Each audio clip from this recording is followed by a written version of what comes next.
This is Thomas Lyons of Raps on TV here at Stonebridge Amateur Boxing Club. Fortunate to be joined by unbeaten cruiserweight Mikael Lawal. Firstly, Mikael, I appreciate you giving us some of your time. How are you doing? I'm good, how are you? I'm good, thank you. First time we got you on the platform. I've seen you out there training at a ferocious intensity level. Obviously, I just want to start being part of Stonebridge Amateur Boxing Club, a very tight-knit community within the gym. Yeah. How were you first introduced to boxing, Mikael? Basically, when I was in hostel, I used to get into a lot of trouble, and there was nothing for me. There was no support, nothing. So I remember being referred to a boxing club. Tried that out for a little bit, fell off, and walked into Stonebridge Boxing Club one time. Then I took it seriously. Just fell in love with the sport. So I'm here. That's why I'm here now. For the people that don't know you, your backstory in boxing, I think I've seen a few things that obviously it hasn't been the easiest of journeys to where you've got to in your career now. Testament to your character and to your sort of desire to want to be the best version of yourself. Just talk to me a little bit about, in your own words, your progression to this stage. I progressed a lot, and I truly believe that, but I've still got a lot to learn. Still learning every day. I'm nowhere near my best. Still trying to gain experience, because even until today I'm still lacking in experience. Like, with my amateur and professional career combined together, I still haven't had as much fights as certain people in just the amateurs. So, it's a lot of learning for me. It's a mad learning curve. So I'm just having to do what I need to do, be in the gym every day, just trying to catch up basically and get that work in and just do what I need to do. So since turning over professional, obviously you've had the support of Team Sauerland, Kala and Nissa, getting you on the mainstream platforms, the WBSS World Boxing Series platform. Last time out, we didn't manage to catch up with you, but obviously you got the win, routine fashion at your call. Just talk to me a little bit about your last performance. My last performance, my fight before that was in October, so I've been out of the ring for a little while. So it was more like a warm-up fight, just trying to get back into the swing of things.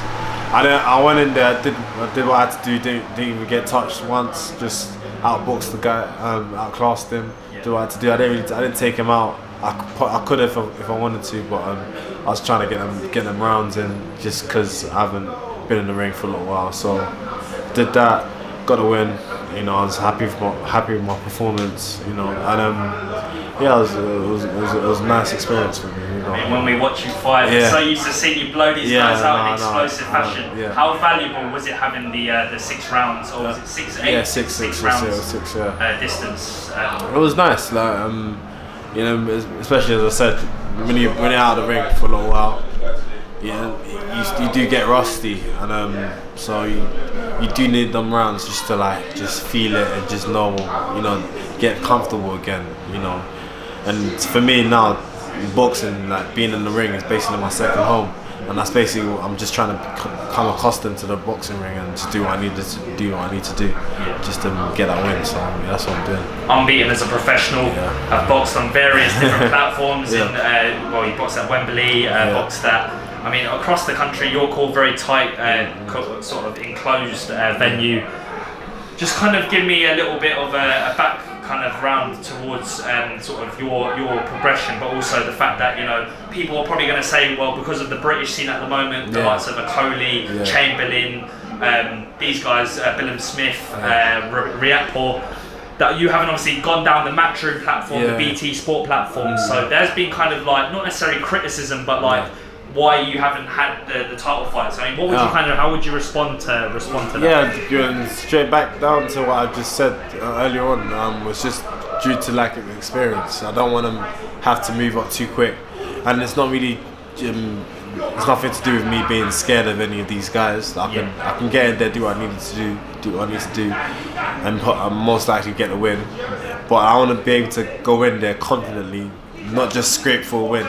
Beat them properly, get that win, and go on to world title stages and things like that. So I'm trying to do things properly, and I'm trying to build myself. And I think one thing with British fans, they just want you, when they get excited and they see you having a few few knockouts and things like that, they want you to move quite quickly, and it's like you know, I'm just trying to take my time, do what I need to do. To be fair though, I think I've got like a couple fights coming up, and after that I think I want to be an ultimate boxer, so that should be good, nice little platform for me to box on. And after that I think I'm gonna go for the southern area. So and after the southern area, God willing, I'll win that. I want to go for other titles. Then you see me in the mix-up with all these other cruiserweight, domestic cruiserweights in the country. Yeah, domestic scene at cruiserweight's thriving. Yeah. Obviously, the board have just ordered Isaac Chamberlain to challenge Dion Juma for the English cruiserweight title. Again, surpassing that. Obviously, British level, see Lawrence Okoli looking to move on against Denis Lebedev at world level. Your ambitions, obviously focusing on the progression of your career. How far do you see yourself from challenging, like you just touched on the southern area, but even like elevating yourself to Commonwealth, British, European, world level? How far do you see? I'm not too far off. You know, early next year or so, you should see me in the mix-up properly. I should be fighting more regularly as well. Doing what I need to do, that getting in there, just mixing up all of them guys. I'll have no choice, and I'll prefer to be at that stage in my career as well. So, but I mean that's what I've been training for all these years. So that's basically what I'm looking forward to. So if you could pinpoint, say, one name within the cruiserweight division, without sort of maybe calling out someone, but looking at obviously because everyone's talking about the cruiserweights, these fights, these crossroad fights. We've obviously seen Riyadpour being now bidding to fight Billam Smith. That's been confirmed, so another crossroads fight there. If you could choose maybe one fighter in the British scene to fight maybe 2-3 fights down the line, who would you kind of say would be your cup of tea in that terms? You know what, I think Riyadpour or Richard Riyadpour or Chamberlain. To be fair, any of them in three fights or so. To be fair, that Ultimate Boxer's 3 fights anyway. So in one night, So I'm not, but I don't mind like Riyadpour, like whoever wins. I don't know. Like Billam Smith, whoever wins, I don't mind mixing it up with them. Dion as well, but I'm a good mate of Dion. But you know, it's his business. If the money's right, do what I've got to do. Chamberlain, I don't mind. I'll get in there, do what I've got to do. Just to touch on lastly, had Joshua Boatsi, light heavyweight sensation down in the gym sparring. Valuable rounds there. Yeah, good rounds, man. Strong guy, tough guy, man. Especially for light heavyweight, I was a bit taken back. I was like, okay, you know what? Yeah, he's very strong, very solid. Like he's not just a hype job, but he's actually about what he's doing. So he's very good. Like it was class sparring. A lot of learning for me as well. You know, and I guess so for him too, because I'm not just a pushover. So we got the rounds in. We learned, got respect for each other, and that's it. Joshua Boatsi, obviously British light heavyweight champion. Further afield, obviously unified cruiserweight champion Alexander Usyk. I hear you've shared numerous rounds with him, going out to aid his training camp, preparing for numerous fights. Just talk to me a little bit about the experience of sparring Usyk. That was like, as I said, that's one of the best experiences I've ever had in my life. I've never. That's one thing that I've walked away from. And it's like I've changed a lot. I've developed a lot more as a fighter, and even when I'm just there, even certain things that I learned from him, I've taken it into certain fights, into sparring as well. Just trying to imitate what he's done, if that makes sense. But he's if anything, that's one person I'll say I look up to a certain degree. I definitely respect him a lot. He's a great fighter. Now, obviously, was meant to move up to heavyweight to fight Carlos Takam on the 25th of May. Has pulled out, obviously, with an injury. If you were to say assess Usyk's prospects of challenging at the elite level at heavyweight, what would you say? Having shared the ring with him, having picked up little bits to make adjustments to your career? I mean, as I said, one thing I would say, like heavyweights, they've got a lot of power. But to be fair, cruiserweights, we've got power too. So I don't think it's that much of a mad transition. I think he'd be able to do it. I think he's gone against George Royce and amateurs. He made him look like, he won quite clearly. It was very clear actually, and did what he had to do. So I think because he's smaller, it'd be hard for him to get caught as well. And plus, them heavyweights are big targets. For him, it would be a lot easier. It'd be a lot easier for him to get the win. I reckon. Once you've cleaned up the cruiserweight division, obviously you've got God willing in the future. Yeah. Have you any aspirations to move up to heavyweight? Yeah, you know what, man. God willing, whatever happens. Like, the older I'm getting, I've kind of noticed that I don't really shed. It's getting a bit harder, not crazy, but just a bit harder to shed weight. I just need to work a bit more to shed the weight. So yeah, I reckon probably maybe in my late 20s or so. Maybe who knows? But obviously right now I'm focusing on the cruiserweight division and do what I need to do. Just quickly on the heavyweight division, everyone's talking about it. Yeah. Joshua, Wilder, Fury. Yeah. Who do you see at the top of the pecking order? I would say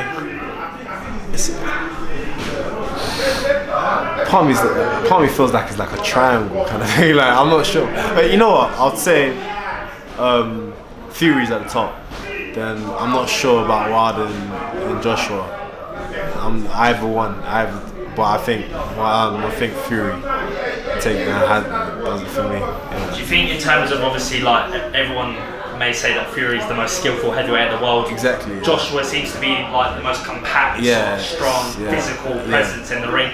Deontay Wilder fighting this weekend against Dominic Brazil obviously carries insane, inhuman power. So there's obviously various different attributes within these heavyweights. Like you said, they're a triangle. Yeah. But obviously various barriers in the way with politics, with broadcasters, with streams, whatever platforms. Yeah, so it's a problem. As a boxing fan, obviously yourself, looking at boxing more broadly, do you feel kind of, in a way, disengaged by the fact that there's some fights that should have happened sooner but haven't happened for various... It's just one of them things, man. It's just the history of boxing. It's always been happening. Like, so I thought it was ever gonna change. It's just one of those things. Like, everyone's, if it's high risk, it's always gonna be a lot of politics. So I know there's a lot of money involved too. So